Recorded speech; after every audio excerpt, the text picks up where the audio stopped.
Hi folks, Joan Plisco, Community Sustainability Director at Pearlstone. Today we're going to talk about fruit trees. In addition to providing food, fruit trees attract pollinators, they look good, and like other trees, their roots dig deep into the earth and connect with one another through the mycelium network. Fruit trees also improve your property value. Come on, I'll show you the ones I have. This is my fig tree. Figs are relatively easy to grow. I've planted mine on the southern side of my house in this nook for the maximum protection in the winter time. You can see that there's multiple branches coming out of one base, and the leaves are as big as my hand and a little bit furry. Biblically, the leaves of a fig tree were used by Adam and Eve in the Garden of Eden as the first clothing items. The fig is planted in a temperate climate, and in a place like Baltimore, it's a perennial, which means it restarts its growth every spring from branches to fruit and then dies down in the winter. I use loppers to prune mine around March. This is a quince tree. It has a sweet yellow fruit that looks like a pear or an apple, depending on the variety. And you can see the green leaves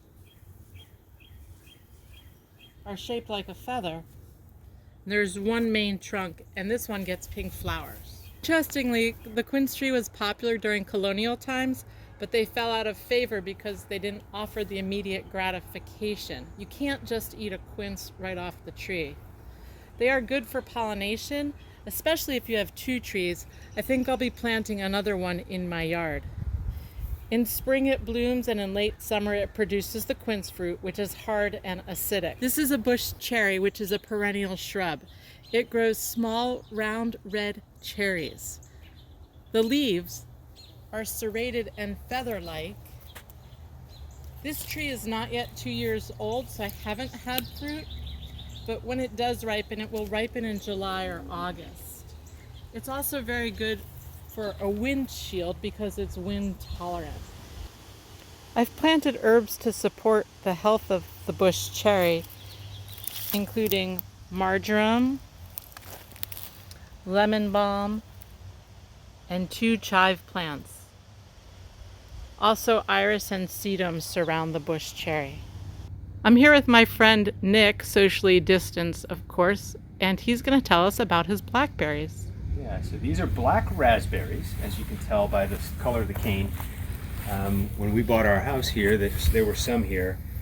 Their habitat, it really prefers full to partial sun, which this affords wonderfully. I happen to leave them here because I love them. It kind of hides up my junk. They produce incredible amounts of fruit for us, and I have to water them not at all because they get watered right off of the gutters. So wonderful way to incorporate berries into the landscape. We've loved it. If you have space, desire, and commitment to grow fruit trees, consider a couple of things before you select which ones to plant. Talk to your neighbors. Do any of them grow fruit trees, and what varieties do they grow? Do they grow well in your area? If possible, select varieties that are disease resistant and avoid the fad trees like apple trees that are 5 types of apples in one tree.